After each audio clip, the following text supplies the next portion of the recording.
So hello everyone and welcome back to market analysis video. तो आज की इस वीडियो में हम डिस्कस करेंगे आज के जो भी ट्रेड्स हमने लिए थे। तीन वीडियोस मैंने शॉर्ट्स के फॉर्म में अपलोड कर दिए। अगर आपने अभी तक नहीं देखी है तो आप जाकर उसको देख सकते हो। और उसी उन्हीं तीन ट्रेड्स को मैं आपको एक्सप्लेन करने वाला हूँ कि क्या आखिर में लॉजिक था, क्या आखिर रीजन था कि मैंने ये ट्रेड्स लिए, और उसके बाद इस साइड का ये अप मूव, ये अचानक सडन अप मूव क्यों आया, इसका भी हम डिस्कस करेंगे। तो चलिए वीडियो को स्टार्ट करते हैं। और इस वीडियो के एंड में मैं दूंगा आपको निफ्टी और बैंक निफ्टी के लेवल्स, जो कि होंगे कल के लिए। कल है एक्सपायरी, तो ध्यान से ट्रेड करिएगा। तो अब फाइनली चलिए वीडियो को स्टार्ट करते हैं। तो सबसे पहला ट्रेड आज हमने लिया था निफ्टी 50 में। कुछ यहाँ पर देखो, निफ्टी आज गैप अप ओपन हुआ। गैप अप ओपन होने के बाद निफ्टी ने आज गैप कवर कर दिया। तो यहाँ पर और गैप कवर करने के बाद मार्केट वापस से ट्रेंडिंग हो गया। तो यहाँ पर हमें एक व्यू क्लियर था कि निफ्टी आज ट्रेंडिंग है। तो यहाँ पर देखो, निफ्टी ऊपर गया। ऊपर जाने के बाद थोड़ा साइडवेज हो गया। अब यहाँ पर देखो, बाय सेलर्स बहुत अच्छे खासे फाइट कर रहे थे, लेकिन यहाँ पर बायर्स बहुत स्ट्रांग थे, इसलिए प्राइस देखो नीचे नहीं आ पा रहा था। ठीक है, तो ये एक रीजन था कि यहाँ पर हमने कॉल की पोजीशन ली। फर्स्ट टारगेट रखा हमने 1:2 का, कुछ यहाँ पर था। यहाँ पर हमने अपनी ट्रेलिंग स्टार्ट कर दी। और फिर आगे के लिए हमने नेक्स्ट टारगेट रखा अगला रेजिस्टेंस। ये रेजिस्टेंस मैंने आपको प्रीवियस वीडियो में ही दे दिए थे, निफ्टी और बैंक निफ्टी के लिए, दोनों के लिए मैंने दे दिए थे। और यहाँ पर देखो, नेक्स्ट रेजिस्टेंस तक मार्केट गया, हमारा टारगेट हिट हुआ, और उसके बाद मार्केट में एक अच्छा खासा फॉल आ गया। तो यहाँ पर हमारा पहला ट्रेड कुछ इस तरीके से था। और सेकंड ट्रेड की बात करें, सेकंड ट्रेड हमने लिया था बैंक निफ्टी में। अब यहाँ पर देखो, सेकंड ट्रेड हमने बैंक निफ्टी में लिया था, लेकिन हमने इसे ट्रेड किया नहीं, क्योंकि यहाँ पर हमें थोड़ा रिस्क दिख रहा था। अगर निफ्टी को इसी पॉइंट पर अगर निफ्टी देखा जाए तो निफ्टी ट्रेंडिंग था। देखो, अब यहाँ पर देखो, ये कैंडल देखो, ये कितने बजे की कैंडल है, ये है 10:15 की कैंडल है। और 10:15 पर निफ्टी देखो, यहाँ पर 10:15 में भी दोनों पिन बार बनी है, लेकिन निफ्टी ट्रेंडिंग था, इसलिए मैंने इस ट्रेड को अवॉइड किया। क्योंकि निफ्टी सपोर्ट नहीं करता अगर बैंक निफ्टी को नीचे जाना है। तो यहाँ पर देखो, और निफ्टी बैंक निफ्टी देखो साइडवेज था, और डाउन साइड को ज्यादा व्यू था बैंक निफ्टी का, इसलिए मैंने ट्रेड को अवॉइड किया। क्योंकि देखो, निफ्टी ट्रेंडिंग है और बैंक निफ्टी साइडवेज है, तो इसलिए मैंने ट्रेड को अवॉइड किया। क्योंकि देखो, बैंक निफ्टी ऊपर जा रहा है, बैंक निफ्टी नीचे, तो यहाँ पर खींचतानी होगी। तो हो सकता था कि टारगेट ना आए। आज यहाँ पर आपको टारगेट दिख रहा है, लेकिन कल ही आप अगर ट्रेड करोगे तो हो सकता है आपको टारगेट ना मिले। क्योंकि यहाँ पर देखो, निफ्टी इतना सही फॉल दिया और बैंक निफ्टी ने इतना फॉल दे दिया है, तो हो सकता है कल बैंक निफ्टी इससे बहुत कम फॉल दे, कुछ इस तरीके से थोड़ा सा नीचे आया है और ऊपर आपका जाके एसएल हिट कर दे, जो कि यहाँ पर होगा। अब देखो, सेकंड ट्रेड मैंने बैंक निफ्टी में ही लिया, यहाँ पर लिया। अब इसके पीछे पीछे का रीजन क्या था? फर्स्ट रीजन था कि बैंक निफ्टी एक अच्छे खासे स्ट्रॉन्ग सपोर्ट के ऊपर ट्रेड कर रहा था। अगर मैं आपको 15 मिनट्स में ले चलूँ तो ये बहुत ही स्ट्रॉन्ग रेजिस्टेंस था। प्रीवियस यहाँ से एक अच्छी खासी सेलिंग आई थी। यहाँ पर देखो, इस लेवल से एक अच्छी खासी सेलिंग आई थी बैंक निफ्टी में। और ठीक उसी लेवल के ऊपर बैंक निफ्टी ट्रेड कर रहा था, सस्टेन कर रहा था प्रॉपरली। तो यहाँ पर एक व्यू क्लियर था कि बैंक निफ्टी स्ट्रांग है, निफ्टी स्ट्रांग है, बैंक निफ्टी स्ट्रांग हो जाएगा। ठीक है, प्लस सेकंड रीजन था यहाँ पर फिब रिट्रेसमेंट अगर आप लगाते हो। अगर यहाँ से मैं प्रीवियस डे से में फिब रिट्रेसमेंट लगाता हूँ बैंक निफ्टी में, तो बैंक निफ्टी 0.3% के लेवल पर था। देखो, अगर एक रोल आपको फिब रिट्रेसमेंट का मैं बता देता हूँ। अगर मार्केट में ट्रेंडिंग है, मार्केट ट्रेंडिंग है, अगर मार्केट को ट्रेंड कंटिन्यू करना है, तो वो 0.3% से मार्केट अपना ट्रेंड कंटिन्यू करता है।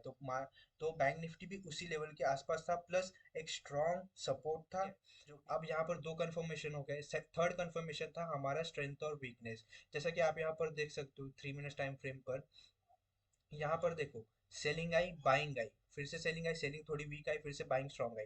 तो यहाँ पर देखो, मार्केट में यहाँ पर बायर सेलर्स जो है वो धीरे धीरे आ रहे थे और बाय स्ट्रांगली आ रहे थे। जितने बार भी बाइंग आई, स्ट्रांगली आई। ठीक है, उसके बाद देखो, चलो सेलिंग आ भी गई, ये एक जोन ब्रेकआउट भी हो गया। तो ठीक हो, मान लीजिए सेलर्स ने आखिर कंट्रोल में ले लिया कि मार्केट में नीचे ब्रेक कर दिया। उसके बाद देखो, सेलर्स ने कंट्रोल में ले लिया, उसके बाद मार्केट नीचे आया। अब यहाँ से ही मार्केट को डाउन साइड को मूव करना चाहिए था ना।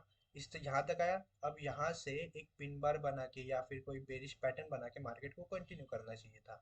ठीक है, इस नेक्स्ट सपोर्ट तक या फिर इस सपोर्ट तक को मार्केट को कंटिन्यू करना चाहिए था। लेकिन मार्केट ऐसा नहीं कर रहा। मार्केट यहाँ पर आने के बाद मार्केट यहाँ पर टाइम पास कर रहा है। देखो, मार्केट कुछ इस तरीके से मार्केट टाइम पास कर रहा है, कुछ इस तरीके से मार्केट इसी रेंज में टाइम पास कर रहे हैं। तो यहाँ पर मेरा व्यू क्लियर हो गया कि मार्केट कुछ नहीं कर रहा है, बस सेलर्स को ट्रैप कर रहा है कि आओ आओ मैं नीचे जाऊंगा। और इस यहाँ पर ही मेरा व्यू हो गया कि मैं कॉल की पोजीशन बनाऊंगा। यहाँ पर एक और पिन बार बनी, तो इस पिन बार के हाई पर मैंने अपनी एंट्री लगाई। यहाँ पर मेरा ऑर्डर ट्रिगर हो गया, और उसके बाद यहाँ पर देखो 1:2, तो इस रेजिस्टेंस तक हमने यहाँ पर प्रॉफिट ट्रेल किया। ठीक है, प्रॉफिट नहीं, ट्रेल नहीं किया, मतलब यहाँ पर हमने डिसाइड किया कि इस रेजिस्टेंस तक हम अपना प्रॉफिट लॉक इन करेंगे। अब इसकी इस रेजिस्टेंस तक की क्यों अपना प्रॉफिट लॉक इन करेंगे? ठीक है, अब यहाँ पर देखो दो रीजंस थे। फर्स्ट, यहाँ यहाँ इसी रेजिस्टेंस के लेवल से यहाँ पर एक अच्छी खासी सेलिंग आई थी, फर्स्ट रीजन ये हो गया। सेकेंड रीजन था कि यहाँ पर ये जो पैटर्न बना है, यहाँ पर ये जो जोन बना है, छोटा सा जोन, उसका अगर जोन कैलकुलेट किया जाए तो इसी लेवल के आसपास अपना टारगेट आ रहा है, उस जोन का टारगेट आ रहा है। देखिए, ठीक है, तो ये दो रीजन थे यहाँ पर हमारा प्रॉफिट लॉक इन करने के लिए। तो यहाँ पर हमने प्रॉफिट लॉक इन किया और अपने ट्रेड से एग्जिट हो गए। उसके बाद देखो बहुत टाइम बाद मार्केट ने हमारा टारगेट दिया, जो कि नेक्स्ट रेजिस्टेंस तक था। ठीक है, तो बहुत टाइम बाद कंसोलिडेट करने के बाद टारगेट दिया, तो इसका कोई लॉजिक नहीं था। यहाँ पर हमने प्रॉपर अपना प्रॉफिट बुक किया, और यहाँ पर देखो मार्केट यहाँ पर कॉस्ट टू कॉस्ट दिख रहा है, लेकिन प्रीमियम के चार्ट पर यहाँ पर प्रीमियम डिके की वजह से हमारा एसएल हिट हो चुका था। ठीक है, तो यहाँ पर हमने सही पॉइंट पर हमने एग्जिट किया और अपना प्रॉफिट लॉक इन किया। अब देखो, अब बात करते हैं ये मूव के बारे में कि आखिर ये इतना अच्छा खासा मूव क्यों आया। ठीक है, तो अब यहाँ पर देख सकते हो, यहाँ पर मार्केट ने एक इन्वर्टेड हेड एंड शोल्डर बनाया है, देखो। ठीक है, ध्यान से देखना, मार्केट ने एक इन्वर्टेड हेड एंड शोल्डर बनाया है कुछ इस तरीके से। अगर आप एक ट्रेंड लाइन फॉर्म करते हो, यहाँ पर देखो मार्केट इस ट्रेंड लाइन को फॉलो कर रहा है। ठीक है, कुछ इस तरीके से मार्केट इस ट्रेंड लाइन को फॉलो कर रहा है।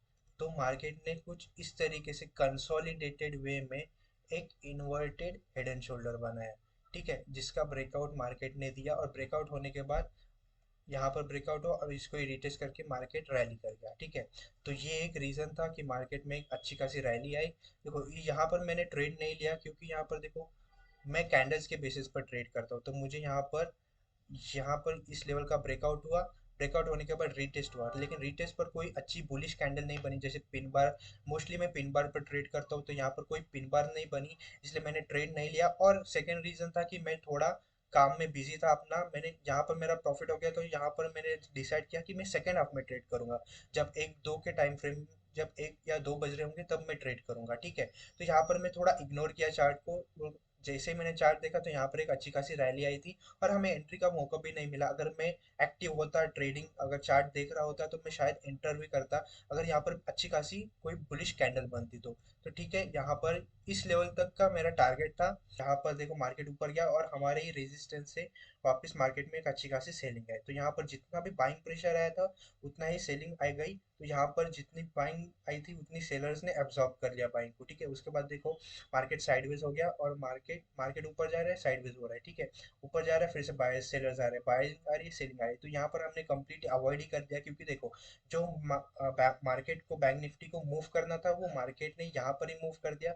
उसके बाद यहाँ पर मार्केट थोड़ा साइडवेज हो गया। ठीक है, तो यहाँ पर हमने ट्रेड अवॉइड कर दी, मार्केट हमने अपना लैपटॉप बंद कर दिया। ठीक है, अब बात करते हैं कल के लिए, कल के लेवल्स के बारे में और कल की ट्रेडिंग प्लान के बारे में। अगर निफ्टी को कल अपना बुलिश मोमेंटम कंटिन्यू करना है, अपना ट्रेंड कंटिन्यू करना है, तो निफ्टी को एक अच्छा खासा सपोर्ट लेना पड़ेगा, एक छोटा छोटा सा पुल बैक लेना पड़ेगा। क्योंकि यहाँ पर देखो निफ्टी में एक अच्छा खासा बुलिश मोमेंटम आया है, लेकिन यहाँ पर जो बाइंग है वो थोड़ी वीक है। तो हो सकता है कल निफ्टी गैप अप या फिर साइडवेज ओपन होकर इस लेवल के ऊपर अगर सस्टेन करता है, या फिर इस सपोर्ट के ऊपर सस्टेन करता है, और यहाँ पर कोई बुलिश पैटर्न बनाता है, डब्ल्यू बनाता है, ठीक है, या फिर इन्वर्टेड हेड एंड शोल्डर बनाता है, तो आप एक कॉल की पोजीशन बना सकते हो। ऊपर के लेवल्स रहेंगे ये आपके टारगेट्स के लिए, और ऐसा नहीं करता, कुछ इसी तरीके से निफ्टी हेड एंड शोल्डर बना देता है। ठीक है, कुछ इस तरीके से निफ्टी हेड एंड शोल्डर बनाता है। तो हेड एंड शोल्डर के रिट्रेसमेंट पर आप एक पुट की पोजीशन बना सकते हो, नीचे के लेवल्स रहेंगे ये आपके टारगेट्स के लिए। ठीक है, अब ये हो गया ट्रेडिंग प्लान निफ्टी के लिए। अब बात करते हैं बैंक निफ्टी के बारे में। तो बैंक निफ्टी का भी कुछ प्लान सेम ही है, थोड़ा अलग है अकॉर्डिंग टू द निफ्टी। तो यहाँ पर देखो बैंक निफ्टी में कुछ डबल टॉप काइंड ऑफ बना है। ठीक है, आप इसे डबल टॉप कह लो या फिर अवॉइड कर दो।